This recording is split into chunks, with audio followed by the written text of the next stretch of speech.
All right, so next thing is we're going to do this next bit, which is called finding the maximum area of a sector. By the way, just a quick thing on using your calculator, because we have to use sines, cosines, and so on. So quite important, I think, to make sure you've got the calculator in the correct mode. So just a quick thing on that. If you go to your calculator and you just go setup. So I'm going to set up on this calculator. I'm going to go Shift and the menu button. We'll see it says Shift and Setup. So I'll just do that now, Shift and Setup. And you'll notice the calculator is set to degrees, DEG, and that's for angle. Angles need to be in degrees. If it says RAD or GRA, as in radians or gradient, then that's incorrect. It needs to be degrees, DEG. So angle needs to be in degrees. So you can just simply scroll down and you can change it. But if you're not in degrees, change it in degrees first, otherwise you're going to have a pretty hard time. All right, that getting out the way, let's get back to where we were. All right, so I'm going to find the maximum sector. So this is in two parts. I'm just going to do one of these and I'm going to leave you to do the rest.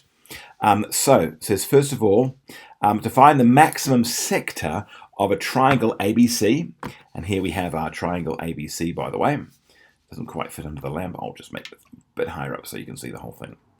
All right, it says, draw a perpendicular line from A, that's angle A, there's angle A, I'll just make it look like an angle by putting an angle sign over it, to the opposite line BC. So all we're doing is we've got BC, which is along the bottom here, BC, and we're drawing a perpendicular line. That's perpendicular because we have the right angle, the perpendicular sign, and there is our line there. And it says, calculate the length of this line. This is the maximum length of the radius the sector can take.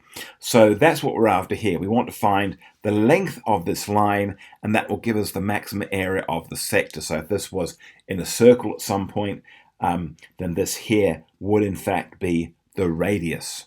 So in other words, the sector would be around something like this here, yeah? So let's have a look then at that and see what this would be. So first of all, this line here, well, we need the angle over here, and we're going to find this, and again, we're going to use a little bit of trig to do that. So I've got my SOHCAHTOA, I'm just going to write SOHCAHTOA. What do we know and what don't we know? Well, we know we want to find this side here. We're going to call that side X just for a bit of fun.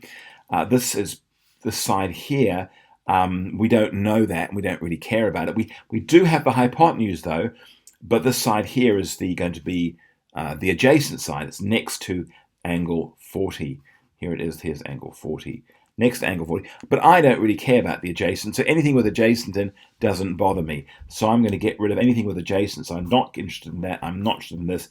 I'm interested in the opposite and the hypotenuse. Here's the opposite, and here is the hypotenuse of this triangle here. And that's how we're going to find angle X. So let's do that now. So I've got sine is opposite of hypotenuse. So here we go. Sine, in this case, it's the sine of 40. And we're a little bit out of focus. I'm going to go a little bit closer so it jumps into focus. So sine 40 is equal to opposite. Now the opposite in this case is going to be X. So it's going to be opposite of X over the hypotenuse. In this case, the hypotenuse is going to be 25, X over 25. So I've got sine 40, that's a sine of, I'll put it in brackets so we're doing it correctly. And I want to find X. So to get rid of the denominator, as always, I'm going to multiply both sides by the denominator. So I can put a 25 over here, 25 here. And I'm just going to put 25 sine 40. You don't need to put times, certainly not on your calculator and certainly not in any work that you do. So I'm just going to go for 25 divided by 25. The whole reason for multiplying it by 25 was to get rid of it. So I'm going to end up with an X. I'm going to write the X on the left side, and I'm left with 25 sine 40. 25 sine 40. There it is. I'll put it in brackets as I meant to. So I'm going to use the calculator to find that. So here we go, 25. So I'll go 25, and I'll write sine. Notice I'm not doing times, and I'll just put 40 in there. Execute. So it's 16 point, and I'm going to call it 16.07. I can see that if I round it to 2 decimal places or 4 significant figures, I can't really ignore all this. I can't say 16.0. It would be 16.1 otherwise. So I can say 16.07. That seems pretty reasonable to me. So I'll put 16.07. And these are, I know it's in meters, so I'm going to put meters here. Now, next thing I have to do, so I found the length of the radius. This is going to be 16.07 meters. Fantastic.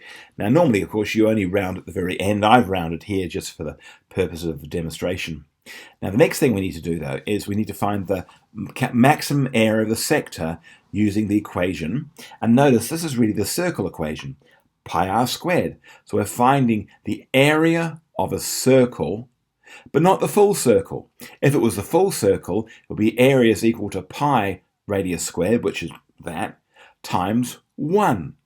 And this angle here would be 360. In other words, 360 divided by 360 is 1, and it would be therefore the full circle. But here we're going to find part of the circle.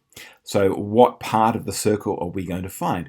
Well, in this case, the radius is going to be 100. In other words, we're looking at, this is the angle we're looking at here. So we're going to say the radius is 16.07. The angle is 100 degrees. So I'm going to write that out. I'm going to do it over here, yeah? So I'm going to say, let's have a look here. What have I got? The area is equal to pi r squared. And I can just put all this basically straight into the calculator. And then I can go times theta, which is 100, over 360. And by the way, at this point, you might want to do some cancelling, chopping off some zeros or whatever you want. So all that's very straightforward, but we can just pop this straight into the calculator. We don't really need to do a huge amount of working, and you wouldn't be expected to do all this manually anyway.